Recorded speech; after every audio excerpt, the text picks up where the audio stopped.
Voilà, on va commencer notre cours pour la Refoua Shelema de Janine Bat Oded, ainsi qu'à la mémoire de Monsieur et de Madame Cain. On est dans une paracha qui n'est pas facile. Quel livre? Ah, oui. Je suis le meilleur. Vos livres sont vraiment épatants, c'est vrai. Comment? On attend toujours de Varim. Je sais. Bon, en tous les cas, je vais l'écrire, ne vous inquiétez pas. Quoi qu'il en soit, on est dans une paracha qui n'est pas facile, parce que bon, c'est une paracha qui parle de la construction du Mishkan. Et donc, ce n'est pas une paracha facile, et j'ai choisi un verset assez extraordinaire que nos maîtres commentent et disent la chose suivante. Vasuli Mikdash veshachanti betochan. Et nos maîtres posent la question, on aurait dû dire Veshachanti Betocho, dans le Bet Hamikdash. Pourquoi Betochan? Et nos maîtres expliquent, parce que quand Dieu résidera dans le Bet Hamikdash, qui est sa maison, comme on va le voir, alors il éclairera, il rentrera dans toutes les âmes d'Israël. Betochan, je serai en vous. Je serai en vous. Et nos maîtres disent que ça fait allusion au troisième temple, parce que les deux premiers ont été détruits bien évidemment, comme on va le voir. Ça fait allusion au troisième temple, où Dieu se dévoilera dans le monde d'en bas et brillera dans chacun d'entre nous. Pour l'instant, il ne brille pas dans chacun d'entre nous, puisqu'on est encore en exil, bien évidemment. Et même si on est revenu sur notre terre, ce qui est déjà extraordinaire, mais bon, on est encore en exil, le Mashiach n'est toujours pas là. Et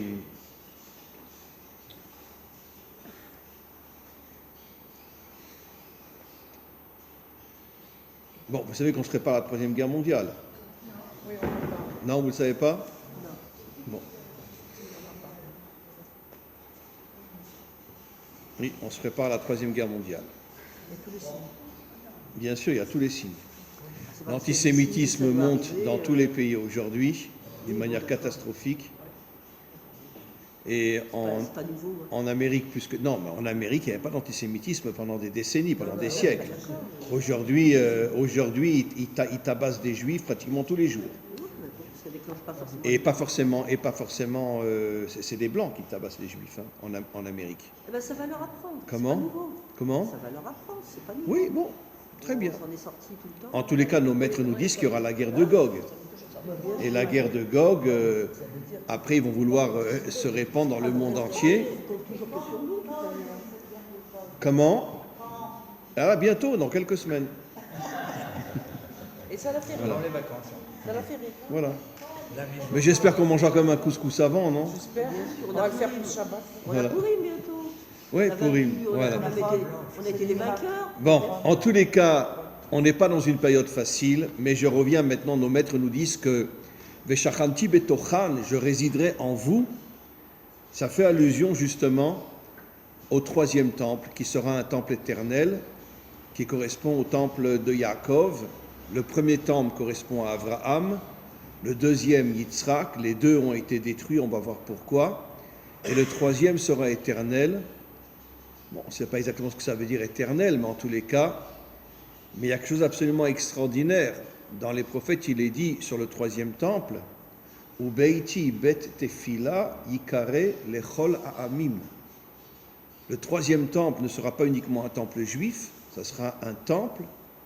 Jérusalem deviendra la capitale spirituelle de l'humanité tout entière, et tous les peuples viendront dans le troisième temple. Encore une fois, je me répète, Ubeiti bet tefila yikare lechol ha'amim. Ma maison sera une maison de prière pour toutes les nations, pour tous les peuples. Bien sûr, grâce au Mashiach, il y aura la reconstruction d'un monde propre, d'un monde où tous les méchants disparaîtront de ce monde, mais ça sera un monde d'unité, etc. Maintenant, on va rentrer un peu plus dans les détails. Pourquoi Akadosh Baruch Hu veut se dévoiler dans l'homme? Pourquoi? En vérité, nos maîtres disent dans le Midrash, je le dis en hébreu, je vais le traduire en français, Nitava Kadosh Baruch Hu liot lo dira batartonim. Tout le désir de Dieu, c'est de se dévoiler dans le monde d'en bas. Et où dans le monde d'en bas? Dans l'homme. Il veut se dévoiler dans l'homme. Encore une fois, ce sera au moment de la délivrance finale, où il y aura un chibour, où il y aura une unité totale entre l'âme et le corps. Il n'y aura plus de séparation entre l'âme et le corps, comme on va le voir avec la faute de Adam. Et Dieu donc se dévoilera à l'intérieur de nous, pas seulement à l'intérieur du âme Israël, mais à l'intérieur des 70 nations adamiques aussi, puisque on n'est pas les seuls à être des descendants d'Adam et Ève. Les 70 nations adamiques qui ont complètement disparu en tant que nation, bien qu'aujourd'hui il y a un réveil inimaginable des Bnei Adam partout dans le monde, mais malgré tout, le Mashiach reconstituera, c'est marqué dans Maïmonide, reconstituera les 70 nations adamiques. À ce moment-là, il y aura une unité terrible, énorme entre Israël et les 70 nations adamiques.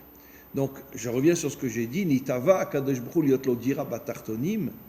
Dieu veut résider dans le monde d'en bas, et il veut se dévoiler dans l'homme. Mais pourquoi? Pourquoi il veut se dévoiler dans le monde d'en bas? Pourquoi? Alors, on l'a déjà expliqué des milliers de fois, parce que tout le travail de Dieu, qui en vérité veut s'associer à l'homme et attend que l'homme fasse sa partie de travail aussi, c'est l'unité. L'unité entre les peuples, l'unité entre les mondes, entre les quatre mondes, Atzilut, Bria, Yetzira, Asiya. Aujourd'hui, depuis qu'on est en exil, sur 4000 ans d'histoire, ça fait 3000 ans qu'on est en exil.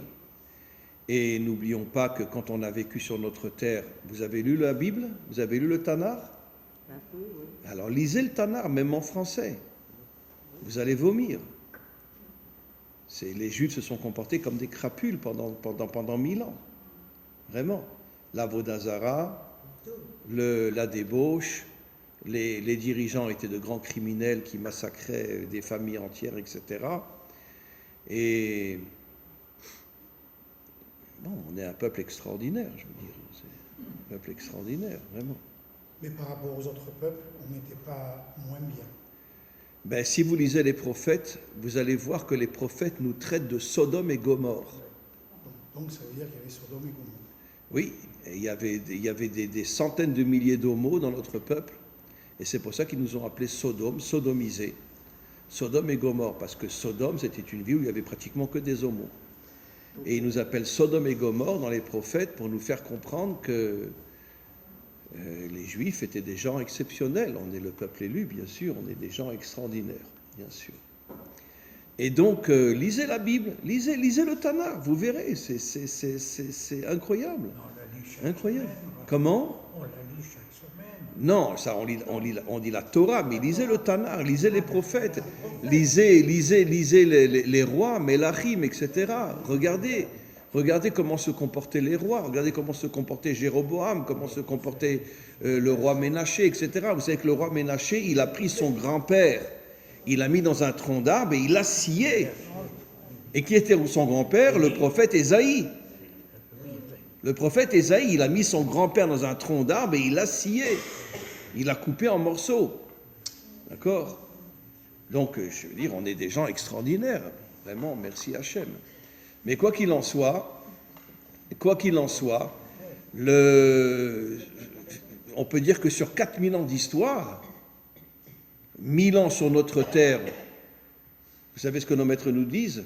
À cette époque-là, les enfants se mariaient très jeunes, vers 13-14 ans, et il y avait la polygamie. Donc on pouvait épouser plusieurs femmes. Vous savez combien il y avait de juifs à l'époque du premier temple? 70 millions. Vous savez combien? 70 millions de juifs à l'époque du premier temple, c'est marqué dans le Talmud. Vous savez, et il y avait, je crois, 50 millions à l'époque du deuxième temple, parce qu'il y avait toujours la polygamie. Vous savez combien il y avait de juifs qui étaient attachés à Dieu sur les 70 millions? 6 000. 6 000 juifs étaient attachés à Dieu sur 70 millions. Tous étaient idolâtres, débauchés, criminels, etc. Voilà. Et bien comme aujourd'hui, hein, je veux dire, regardez tout ce qui se passe aujourd'hui avec la gauche et machin, etc. Et grâce à Dieu, je veux dire, on est un peuple extraordinaire. Mais quoi qu'il en soit, Dieu voulait se dévoiler dans le monde d'en bas, parce que tout le projet de Dieu, c'était l'unité. Et justement, Dieu qui est, on ne peut même pas le décrire, qui est d'une spiritualité que personne ne peut comprendre, et je vais expliquer pourquoi personne ne peut la comprendre, il voulait se dévoiler dans le monde d'en bas pour faire l'unité entre la matière et la spiritualité. Maintenant, depuis le début de l'histoire, avec la faute de Adam et Ève, puisque Dieu leur a dit, si vous mangez de ce fruit-là, bon, c'est des codes, c'est pas à prendre à la lettre, si vous mangez de ce fruit-là, vous amènerez la mort dans le monde. C'est quoi la mort? C'est la séparation entre l'âme et le corps. Puisque on meurt à partir d'un certain temps, l'âme remonte en haut et le corps, lui, est enterré sous terre. Bien sûr, au moment de la délivrance finale, il y aura Triat Ametim. L'âme se rattachera définitivement au corps. Et bon, on ne sait pas exactement comment ça va se passer, mais pour l'instant, on vit dans le monde de la mort. D'ailleurs, nos maîtres nous disent dans le Talmud que ce monde, c'est le monde de l'obscurité. Même si en Israël, il fait jour et il y a le soleil, mais nos maîtres nous disent que la terre la plus obscure dans le monde, c'est la terre d'Israël. La terre la plus obscure. Ah, pourtant, on voit clair, on voit bien. Mais nos maîtres nous disent pourquoi la terre la plus obscure? Comment? Mais parce que la royauté de Dieu est complètement cachée. Et justement, là, je vais vous expliquer quelque chose que nos maîtres nous disent, enfin que le Hari Akadosh dit quelque chose d'absolument incroyable. Il dit que de la même manière que l'âme et le corps se sont séparés, l'intériorité de Dieu et l'extériorité se sont séparés complètement aussi. Oui. C'est-à-dire qu'en vérité, ce qu'on appelle l'extériorité, c'est la conscience qu'on a que Dieu est dans ce monde. Aujourd'hui, quelqu'un peut dire que Dieu est dans ce monde. On sait qu'il est dans ce monde, mais on peut dire qu'il est dans ce monde aujourd'hui? Non, bien sûr que non. L'extériorité de Dieu est complètement voilée, exactement comme le corps de l'homme est complètement voilé. En quoi il est voilé, le corps de l'homme? Aujourd'hui, 99% de la population mondiale, surtout les hommes, un peu moins les femmes, mais surtout les hommes, se comportent d'une manière horrible. D'accord? Un petit peu plus fort parce que vous avalez la fin. Ah, je dis se comportent d'une manière horrible. La corruption, la débauche, voilà, et l'idolâtrie aussi. Et donc, l'idolâtrie aujourd'hui, c'est la religion la plus forte dans le monde. Et donc, on voit très bien qu'au niveau du corps, le corps est complètement séparé de l'âme. Les hommes sont tombés complètement dans la laïcité, et surtout dans le monde moderne, dans le monde occidental. Et donc, les hommes aujourd'hui, vivent les hommes. Quoi qu'il en soit. Mais il faut aussi rajouter que nos maîtres nous disent, surtout dans le Zohar, que Lilith est dans ce monde. Lilith est dans ce monde et elle fait tout pour faire tomber les hommes. C'est quoi Lilith? C'est les belles femmes qui font tout pour faire tomber les hommes. Et les hommes courent derrière et tombent, bien évidemment. Comment? C'est vrai aussi. Oui. Oui. Mais Lilith, c'est un démon, attention. Mais elle a pris une forme humaine et elle s'est multipliée en plein de femmes très très belles et elles font tomber les hommes. Comment? On voit dans la rue comment ça se passe. Mais bien sûr. Comme les femmes s'habillent, les hommes, comme ce sont des machins ambulants. Mais vous avez raison. Non, mais non, mais vous avez parfaitement raison. Regardez comment, même en Israël, comment les femmes s'habillent aujourd'hui. C'est de la folie. Elles portent des comment on appelle ça, des talons. Des talons. Non, mais les pantalons là, tellement serrés, on voit tout. On voit tout. Ils ont des pantalons, mais la plupart du temps, ils n'ont même pas de pantalons. Oui, et c'est terrible. Mais ne parlons pas seulement en Israël, plus que partout ailleurs, parce que chez nous, il fait beau 9 mois sur 10, 9 mois sur 12. En France, un peu moins, et dans les autres pays, un peu moins. Mais dès qu'il fait beau, les femmes mettent les pantalons extrêmement serrés, on voit tout. On voit tout. Et donc le Hari Akadosh dit que ça, c'est toute l'armée de Lilith. Ces femmes-là qui s'habillent d'une manière n'importe comment, c'est l'armée de Lilith, dans le but de faire tomber les hommes. Et donc, je reviens maintenant à ce que j'explique. Le Hari Akadosh dit que l'extériorité de Dieu et l'intériorité de Dieu se sont séparées. L'intériorité de Dieu est bonne, mais elle est complètement cachée. Par contre, l'extériorité de Dieu, d'accord, où elle est? Quelqu'un peut nous expliquer ce qui se passe dans le monde aujourd'hui? Les tremblements de Comment? terre. Comment? Les tremblements de terre, ça devrait... Les tremblements de terre, les guerres, la débauche, l'idolâtrie, etc. Où est Dieu? Où est Dieu? Où est Dieu? Alors le Ari Akadosh révèle quelque chose d'absolument incroyable. Il dit en vérité, la raison pour laquelle il y a une séparation entre l'intériorité de Dieu et l'extériorité, c'est à cause de l'exil d'Israël. De l'exil d'Israël. On a quitté notre terre, on est éparpillé aux quatre coins de la terre. Bon, aujourd'hui on est revenu grâce à Dieu, mais en tout cas pendant 3000 ans on était éparpillés dans les quatre coins de la terre. Et comme on a quitté notre terre, vous savez ce que le Ari Akadosh dit? En vérité, la terre d'Israël, c'est elle qui nous donne la Neshama. Et quand on quitte notre terre, on n'a plus de Neshama. Bon, si on fait un voyage pour revenir, on a toujours notre Neshama. Mais si on quitte la terre d'Israël, vous savez qu'il y a 1 million d'Israéliens qui ont quitté la terre d'Israël. 1 million d'Israéliens qui ont quitté la terre d'Israël, c'est pratiquement tous des jeunes parce qu'ils n'arrivent plus à vivre ici. D'accord? Beaucoup sont partis au Portugal aussi, ces derniers temps, parce que le Portugal est un pays un peu moins cher que les autres. Et comment?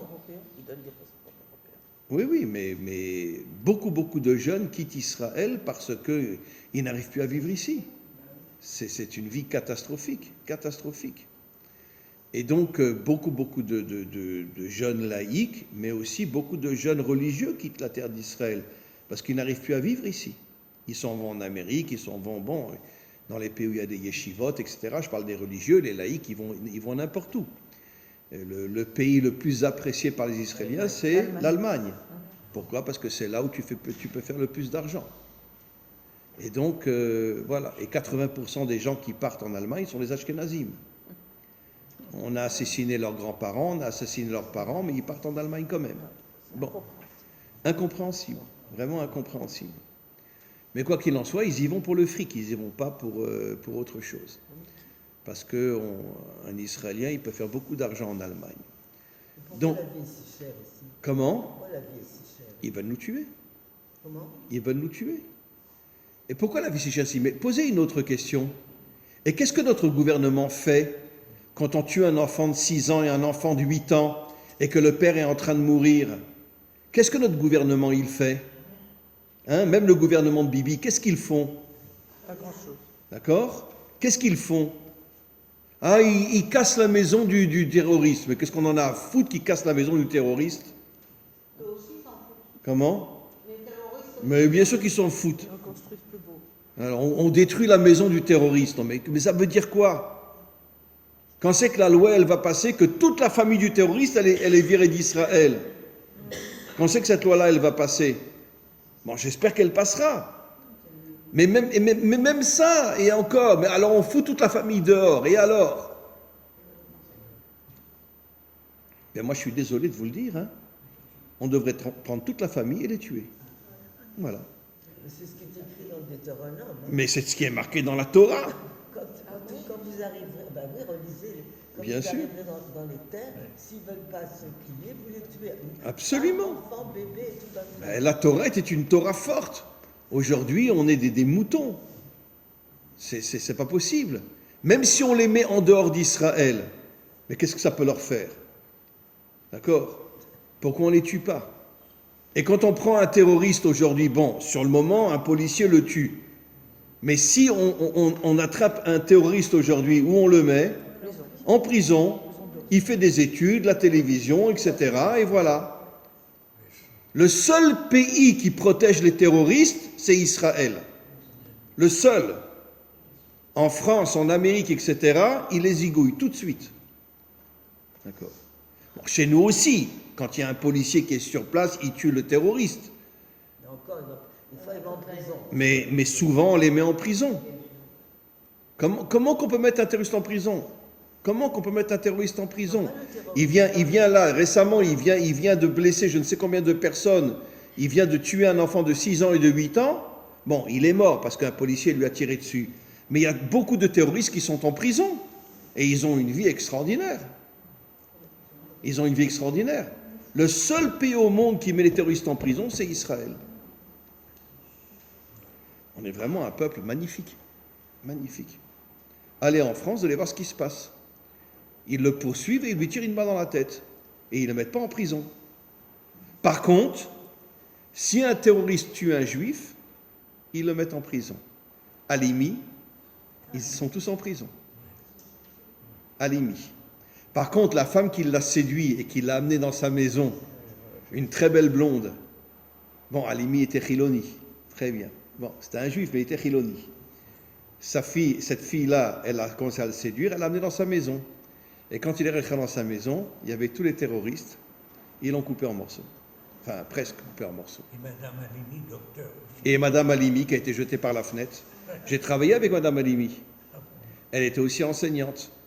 Quand j'étais à Paris, j'étais directeur de la Yeshiva Ktana du Rav Rothenberg, et j'ai travaillé avec elle.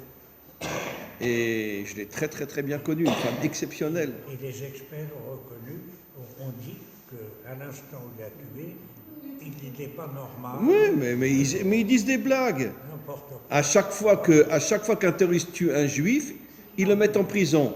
Par contre, s'il tue des non-juifs, ils le tuent. Voilà. Donc, bref, on continue.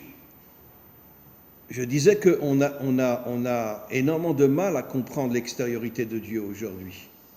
Son intériorité est complètement cachée. Mais son extériorité, qui peut la comprendre aujourd'hui? Vous savez que nos maîtres nous disent qu'au moment de la délivrance finale, il y aura un grand rassemblement entre toutes les nations et Dieu, et on lui demandera, mais qu'est-ce que tu as fait pendant toute l'histoire? Qu'est-ce que tu as fait? Parce que, bon, c'est pas seulement chez nous qu'on a des catastrophes.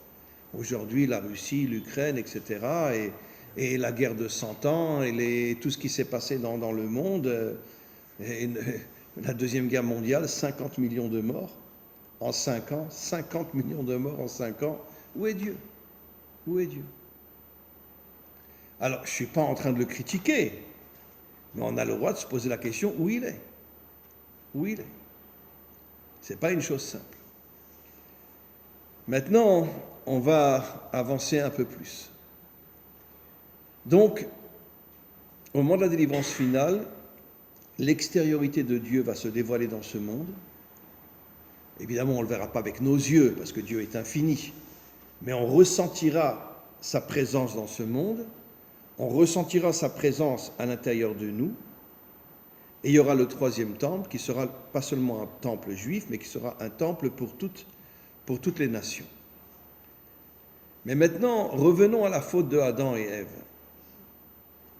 Qui c'est qui a fait tomber Adam et Ève? Qui a fait tomber Ève? C'est le Nachash. Je crois que je l'ai déjà expliqué, mais je vais aller un peu plus loin aujourd'hui. Si vous prenez les 3 lettres de Nachash, Nun, ça fait allusion à la Bina, Chet au Chesed, Shin, Shalom.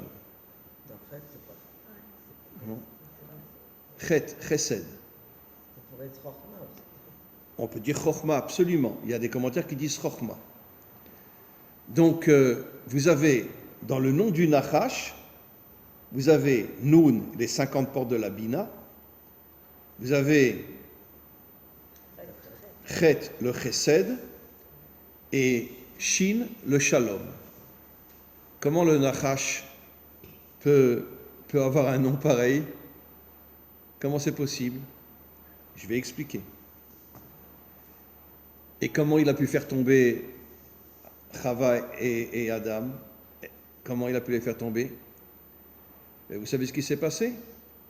Quand, c'est le Hari Akadosh qui dit ça, quand elle a pris le fruit pour le manger, elle a fait descendre la mort dans le monde, et même le Nachash s'est coupé en deux. Son extériorité s'est séparée de son intériorité.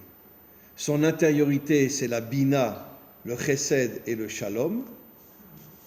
Mais son extériorité s'est complètement déconnectée de son intériorité et il est devenu un monstre. Il est devenu un monstre. Et c'est comme ça qu'il a fait tomber. Parce qu'en vérité, le Hari HaKadosh va plus loin. Il a essayé de séduire Chava, et quand il a compris qu'elle allait prendre le fruit, à ce moment-là, son extériorité s'est séparée de son intériorité, exactement comme Dieu. L'extériorité de Dieu est séparée de l'intériorité de Dieu, jusqu'à la délivrance finale. Comme l'homme, notre intériorité est complètement séparée de notre extériorité. Pourquoi ? Comme je l'ai souvent expliqué, aujourd'hui on est tous morts.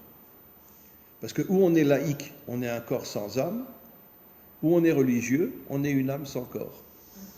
Et donc on est tous morts. Il y a des exceptions, bien évidemment, mais on peut les compter sur les 5 doigts de la main. Les exceptions qu'il y a dans ce monde. Où on est un homme religieux, on vit avec notre âme, on ne vit pas avec notre corps. Ou bien on est un laïc, on vit avec notre corps, on ne vit pas avec notre âme. Il y a des exceptions, il y a des gens qui travaillent, etc. Voilà. D'ailleurs, dans la rue ici, dans la rue Mekor Chaim, la première fois que je l'ai vu, je me suis arrêté et j'ai retenu mes larmes. Vous avez dans cette rue-là un chassid Breslev qui a des péotes jusque-là, qui travaille avec des Arabes pour construire, ils construisent des maisons ici. Ils construisent une maison. J'étais en voiture, je me suis arrêté et je l'ai regardé, je lui ai dit, mais comment tu fais pour travailler là ? Tu es un chassid. Et vous savez ce qu'il m'a répondu ? J'ai retenu mes larmes. Il m'a dit, moi je suis un homme authentique. Je suis un homme très spirituel, mais je veux aussi l'action dans ce monde. Comme ça, il m'a répondu. Je lui ai dit, tu me donnes une joie, tu ne peux pas t'imaginer la joie que j'ai de te voir avec tes papillotes. Tu travailles, tu construis une maison avec des Arabes, tu n'as pas peur, tu n'es rien. Et bon, alors j'ai ouvert la fenêtre de ma voiture, il m'a serré la main, etc. Mais c'est incroyable. Comment tu trouves des gens avec des papillotes qui travaillent pour construire des maisons ? Tu n'en trouves pas ? Et il est dans cette rue-là. Si vous allez à pied, peut-être que vous le verrez. Et donc, c'est quelque chose d'absolument incroyable. Mais aujourd'hui, le monde est complètement séparé. Ou tu es religieux, tu es une âme sans corps, ou tu es laïque, tu es un corps sans âme, tu es mort. Et c'est pour ça maintenant que nos maîtres nous disent que le pays le plus obscur, c'est la terre d'Israël, parce qu'en Eretz Israël, il y a les Haridim, qui ne s'occupent que de l'âme, il y a les laïcs qui sont majoritaires, qui ne s'occupent que du corps, et donc on est tous morts. Et c'est pour ça que nos maîtres nous disent que le pays le plus obscur, c'est la terre d'Israël. Oui. L'organose, la lumière originelle, Oui. est-ce qu'on peut dire qu'elle est tellement forte que si jamais elle se révélait actuellement, personne n'existerait? Alors, le Balatania dit exactement ce que vous dites. Pourquoi la lumière, le Or HaGanuz, la lumière cachée, est complètement cachée dans ce monde? Parce que si elle se dévoilait, on serait aveuglé complètement. Et on attend la délivrance, notre cerveau il va monter jusqu'à la Bina, et là on pourra voir le Or HaGanuz. Mais pour l'instant, personne n'est connecté à la Bina, et donc on ne peut pas voir le Or HaGanuz aujourd'hui. Alors maintenant, continuons. Donc le Nachash est séparé, l'extériorité et l'intériorité. Qui c'est qui va faire Teshuvah au Nachash? Je l'ai déjà expliqué. C'est le Mashiach. Pourquoi? Il va reconnecter son intériorité à son extériorité. Et le Nachash va redevenir la Bina, le Chesed et le Shalom. Pourquoi? La valeur numérique du mot Mashiach est la même valeur numérique que le mot Nachash. Pour nous faire comprendre que le Mashiach va faire Teshuvah au Nachash, c'est marqué dans le Talmud, que le Nachash fera Teshuvah. Comme on dit que notre monde est un monde de Teshuvah. C'est pour ça que nos maîtres disent dans le Talmud qu'un Baal Teshuvah est plus grand qu'un Tzadik Gamour. C'est marqué dans le Talmud. Comment ils osent dire une chose pareille? Pourtant, un homme qui a mangé du jambon beurre pendant des années, qui mangeait des crustacés, qui ne faisait pas Shabbat, comment il peut être plus grand qu'un Tzadik Gamour? Et nos maîtres expliquent. Parce que le Baal Teshuvah, il transforme le mal en bien. Alors que le Tzadik Gamour, il est toujours dans le bien. Et transformer le mal en bien, C'est un travail beaucoup plus difficile que de rester dans le bien. Et c'est pour ça que le Baal Teshuvah est plus grand que le Tzadik Amour. Et n'oublions pas ce que disent nos maîtres sur le Mashiach. Ish Tzemar ou Mitartav Yitzmar, il viendra de tout en bas. Le Mashiach sera un Baal Teshuvah. Ça veut dire qu'il est possible que dans sa jeunesse, il ne faisait pas Shabbat et il mangeait du jambon beurre. C'est possible. Ça sera un Baal Teshuvah. C'est ce qui est marqué explicitement dans le verset. Mitartav Yitzmar, il va venir de tout en bas. Et il sera plus grand que le Tzadik Gamour. Bien que le Tzadik, c'est lui qui maintient le monde. C'est ce qu'on appelle le Yesod. Le Yesod, c'est les fondations de la maison. Mais le Mashiach sera la maison et elle reposera sur les fondations qui sont le Tzadik. Mais qui est visible, c'est la maison. C'est le Baal Teshuvah. Voilà. On va continuer. Mais quel est l'intérêt pour moi que le Nachash fasse Tchouva ou il fasse pas Tchouva?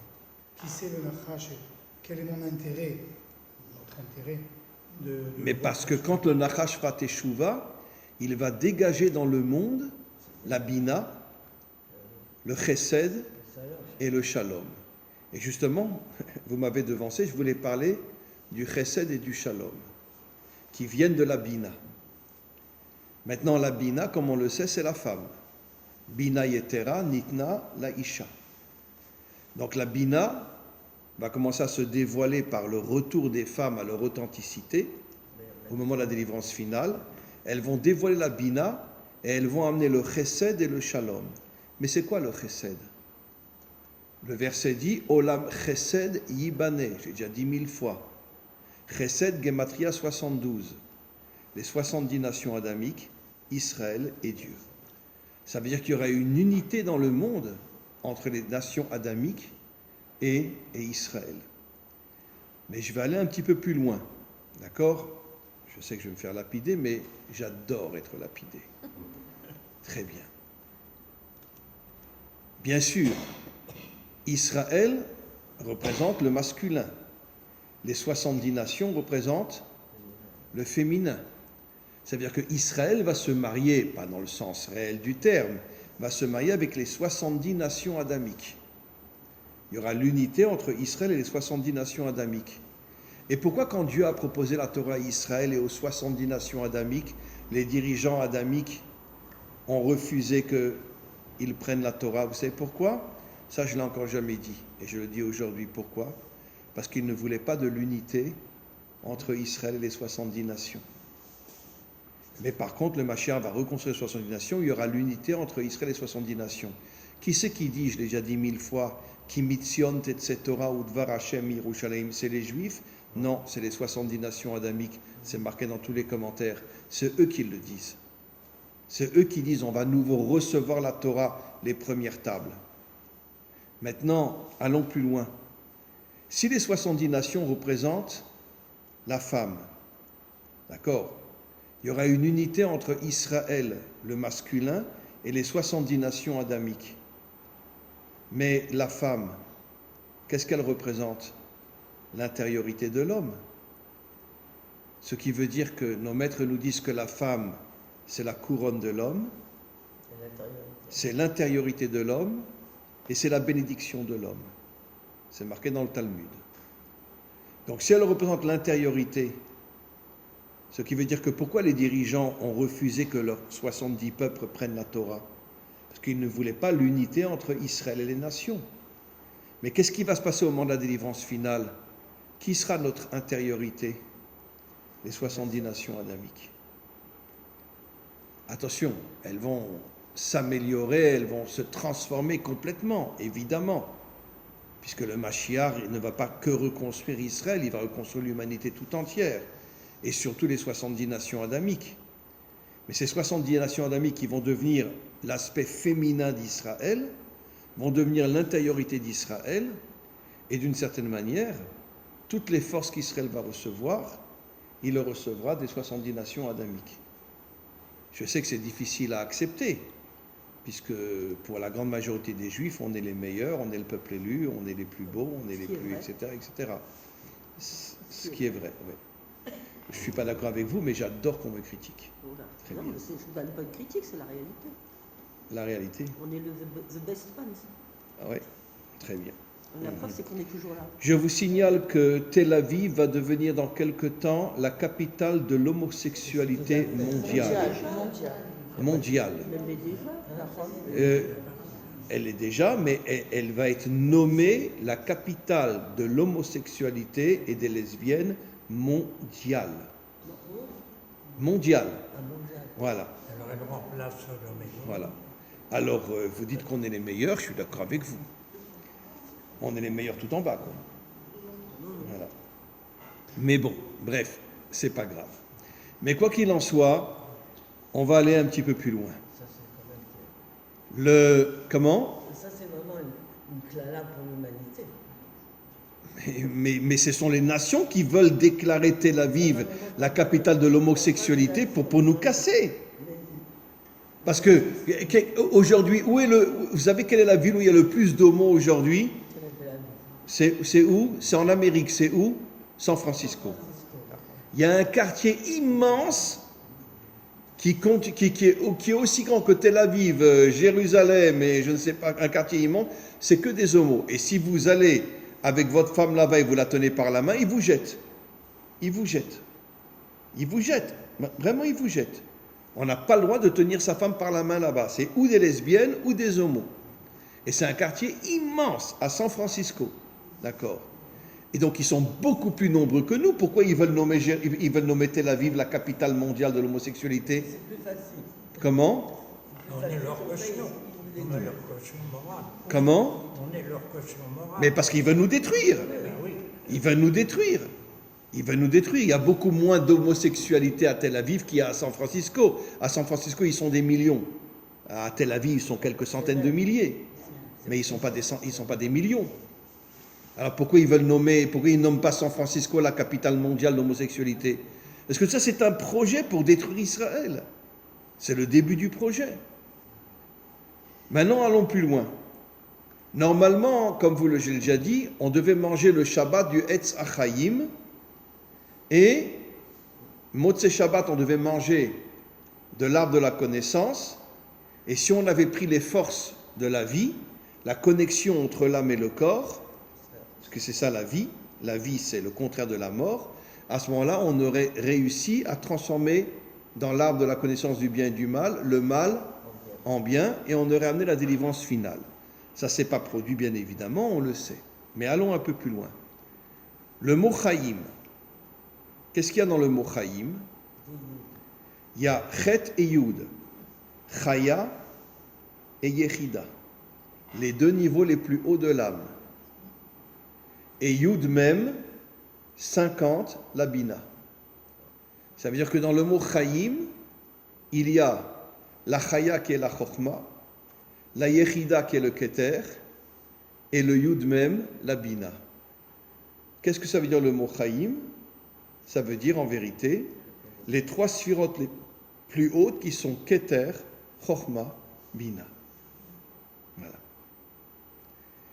Et donc, si on avait mangé de l'arbre de la vie, je décode, on se serait connecté au Keter, à la Chokhma et à la Bina, et on aurait reçu des forces inimaginables pour transformer dans l'arbre de la connaissance le bien en mal, et on aurait ramené la délivrance. Mais non, évidemment, ça ne s'est pas passé, et ça fait... Comment ? Le mal en bien. Pas le bien. Et bravo. Et c'est pas le mal qu'on a transformé en bien, c'est le bien qui s'est transformé en mal. Bravo. Le bien qui s'est transformé en mal. Comment ? Au moment de la faute. Voilà, parce que ça s'est fait. Si ça ne s'était pas fait, c'était le contraire. Exactement. Si on avait mangé de l'arbre de la vie, on aurait transformé le mal en bien. Et parce qu'on a transformé le bien en mal. Mais attention, le Hari Akadosh révèle quelque chose que j'ai déjà dit des milliards de fois. C'est pas vraiment que le bien s'est transformé en mal, c'est que le bien est rentré dans le mal. J'ai déjà expliqué des milliers de fois. Le bien est rentré dans le mal, et c'est ce qu'on a vu, je l'ai déjà dit 1 milliard de fois, excusez-moi, mais dans les années 50, d'accord, des milliers d'enfants et de filles de nazis sont arrivés à Migdal, à côté de Tibériade, se sont convertis et n'ont plus jamais voulu voir leurs parents quand ils ont appris ce que leurs parents avaient fait aux Juifs. Comment c'est possible? Comment c'est possible? Un enfant de nazi, il devrait dire « Bravo papa, c'est bien, t'as tué ces sales Juifs ». Eh bien, des milliers d'enfants nazis ont quitté l'Allemagne, sont venus à Migdal, c'est juste à côté de Tibériade, et se sont convertis et sont devenus des Haridim ou des Datiim. Et aujourd'hui, c'est des familles entières de gens religieux. C'est absolument incroyable. Ils n'ont pas voulu rester avec leurs parents quand ils ont appris ce que leurs parents ont fait. Bon, je ne dis pas que tout le monde a quitté l'Allemagne. Il y a plein d'enfants qui étaient très fiers que leurs parents avaient tué des sales juifs. Mais bon, quoi qu'il en soit, c'est quand même incroyable. Hein, incroyable ce qui s'est passé. Incroyable, dans les années 50, à Migdal. Alors maintenant, revenons sur le mot Chaim. Encore une fois, c'est Keter, Chochma et Bina. Si on avait mangé de l'arbre de la vie, on aurait reçu des forces inimaginables pour transformer le mal en bien. Mais ça ne s'est pas produit, bien évidemment. Alors on va aller plus loin encore. Maintenant, le dernier exil que l'on vit, c'est l'exil de Rome. Comment s'écrit Rome en hébreu? Roma. Resh, Vav, Mem, E. Resh Mem, Gematria Amalek. Vav E, les deux dernières lettres du nom divin que Amalek a volé, comme on le voit quand Amalek est venu, Kiyad al-Kes Ya. Il a volé les deux dernières lettres pour empêcher Dieu de se dévoiler dans le monde d'en bas. Tout le travail d'Amalek, c'est d'empêcher Dieu de se dévoiler dans le monde d'en bas. Pourquoi? Ça a commencé avec Nimrod, bien évidemment, qui a fait une tour et qui a dit à Dieu « Reste en haut et fous-nous la paix ». Très bien. Mais Amalek, lui, tout son combat, c'est de voler les deux dernières lettres du nom divin. Yud E, c'est Dieu en haut. Vav E, c'est Dieu en bas, comme on le sait.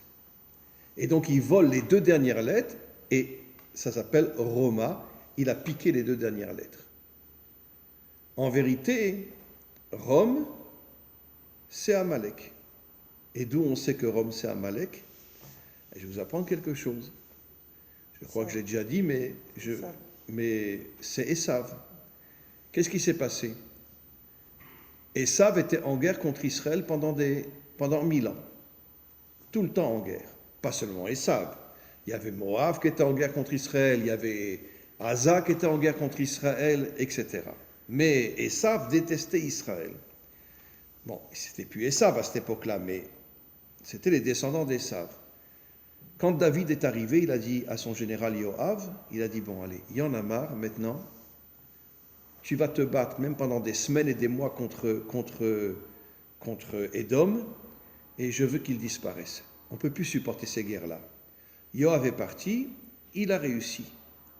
Bon, il a massacré énormément d'Édomites, mais une grande partie de Édom sont partis en Égypte, et de là, ils ont traversé la mer, et ils se sont installés à Rome, en Italie, pardon, ce n'était pas encore l'Italie à cette époque-là, c'est marqué explicitement dans le Talmud, que quelque chose d'absolument incroyable, que le Talmud ose dire, que quand Shlomo a épousé la fille de Pharaon, d'accord, même s'il l'a convertie, ce n'était pas une vraie convertie parce qu'après elle est devenue une grande idolâtre, même si, soi-disant, il l'a convertie, quoi qu'il en soit, à ce moment-là, l'armée de Rome s'est montée et a décidé de détruire Israël.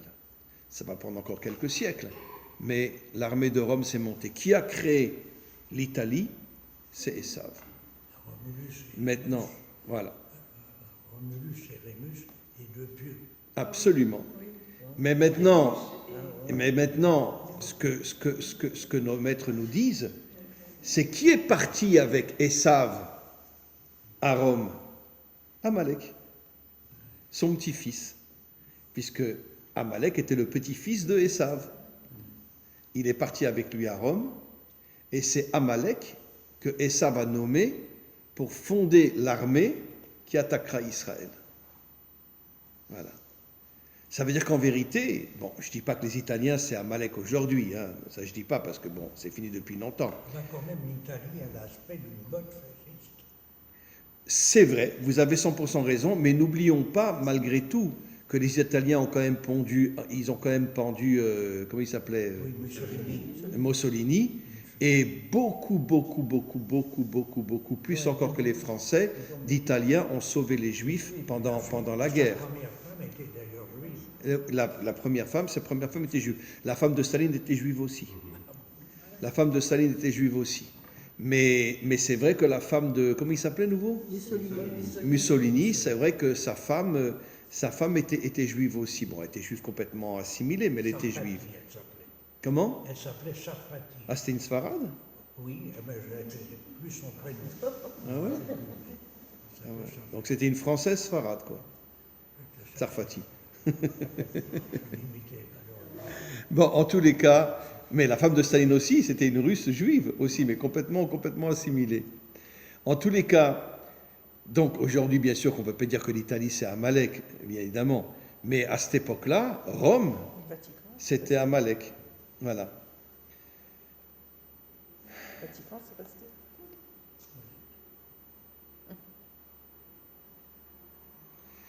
Je ne voulais pas le dire, mais puisque vous l'avez dit, je vais le dire quand même. Comment?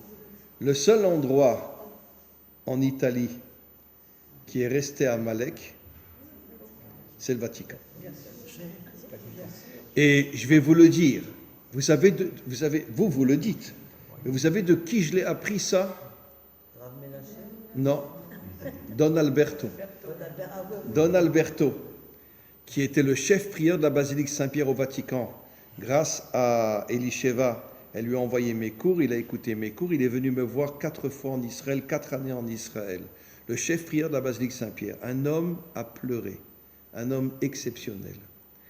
La dernière phrase qu'il m'a dit, d'accord, il m'a dit, vous savez Rav, je suis plus sûr que Jésus c'est le Fils de Dieu. Le chef prieur de la basilique Saint-Pierre au Vatican. Mais vous savez ce qu'il m'a dit la première année où on s'est vu? Il m'a dit, vous savez quoi? Parce que moi, je suis rentré au Vatican à l'âge de 17 ans. Et quand je l'ai rencontré, il avait 85 ans. D'accord? Il m'a dit, vous savez, le seul endroit en Italie qui est encore Amalek, c'est le Vatican. Alors moi, je lui ai posé la question, je lui ai dit, mais Don Alberto, mais comment vous osez dire une chose pareille? Pourquoi vous restez? Comment? Pourquoi il reste? C'est vrai, ça je ne lui ai pas demandé. Mais je lui ai posé la question, mais Don Alberto, comment vous osez dire une chose pareille? C'est des catholiques, c'est pas Amalek. Il m'a dit, vous savez combien de nazis sont passés par le Vatican après la Shoah pour être envoyés partout dans le monde? Il m'a dit, des dizaines de milliers de nazis, dont Eichmann, qui est parti en Argentine, sont passés par le Vatican, ont été protégés par le Vatican, et après ils les ont éparpillés en Syrie, en Égypte, en Argentine, dans les pays d'Amérique du Sud, etc. Alors il me dit, Don Alberto, il me dit, c'est pour ça que je dis que le Vatican c'est Amalek. Il vous l'avait dit à vous aussi? Oui, moi, ça fait longtemps que je le sens. Oui. Eh bien, moi, il me l'a dit. Mais il n'est pas parti parce que, je sais pas la question, que tout le monde... Non, mais parce que si tu quittes le Vatican, tu n'as pas de retraite, tu n'as rien. Il n'y a plus rien. Tu n'as rien, c'est le seul endroit au monde où si tu quittes le Vatican, tu n'as pas un centime. Carrément dans la rue. Tu es dans la rue, tu es un pauvre, tu n'as plus rien. Ils te prennent tout. Et donc c'est pour ça que Don Alberto, j'imagine qu'il l'a appris très tard, mais c'est lui qui m'a dit que des milliers de nazis sont passés par le Vatican et après ont été éparpillés dans le monde entier. Et c'était ça sa réponse, quand il m'a dit que c'est pour ça que je dis que le Vatican c'est Amalek. Dites-moi Voilà. à propos de Oui. le fameux Yosha Nostri, Oui. dont le maître était Rav Peraya, et il avait enterré le Shem Amophorage dans sa cuisse. Qui? Yoshua Nostri. Et Parlez plus fort, on n'entend pas. sans faire de peine aux chrétiens, Oui. il pouvait faire des miracles comme ça. Mais il paraît qu'il a fait quelques miracles, il paraît qu'il a marché sur l'eau. Qui dit ça? Qui? Il y a Il paraît que Jésus a marché sur l'eau, sur le lac de Tibériade. C'est vrai. Bon, écoutez. C'est normal, il ne savait pas nager.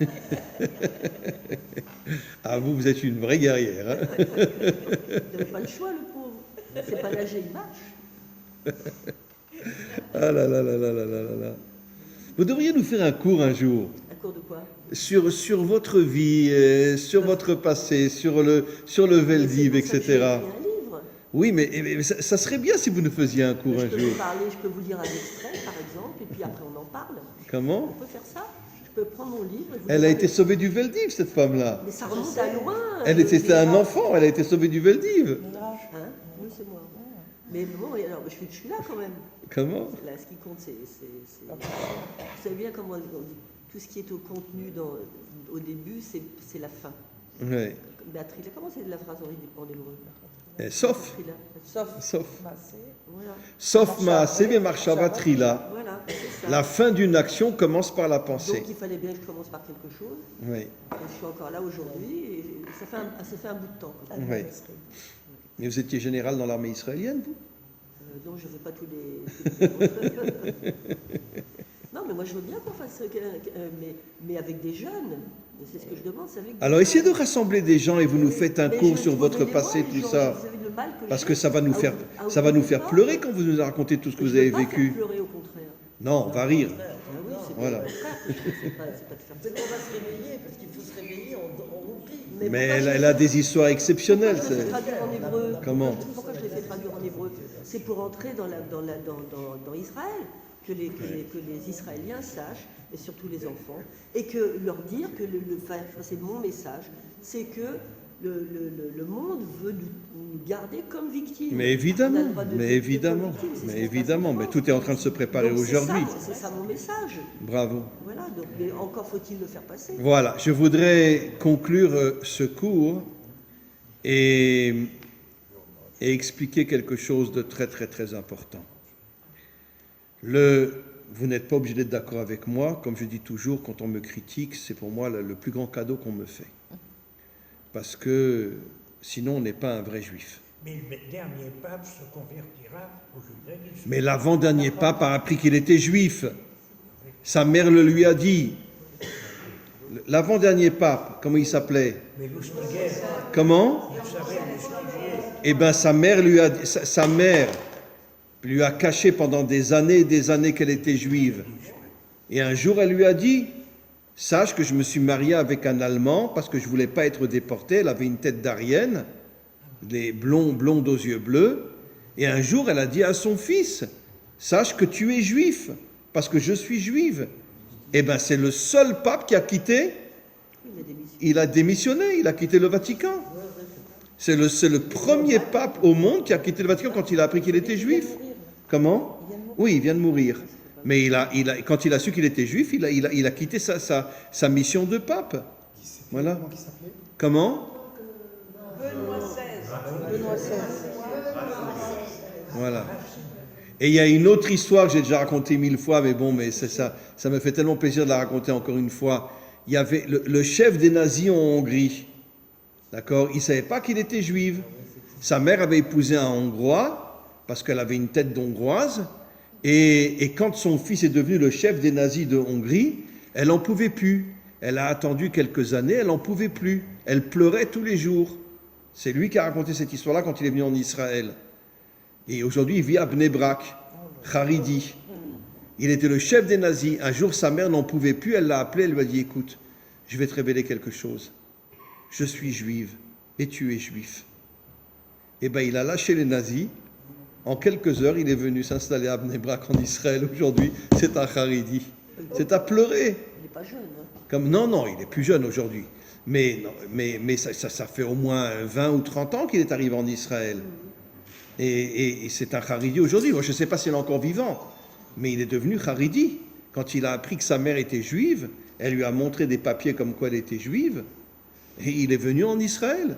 Il a lâché le nazisme, etc. C'est quand même des choses absolument incroyables. Ça veut dire qu'on voit que le bien se trouve dans le mal. En tous les cas, je voulais conclure et vous dire la chose suivante. Aujourd'hui, on vit dans un monde qui est en train de tomber complètement. Vous n'êtes pas forcément obligé d'être d'accord avec moi, d'accord?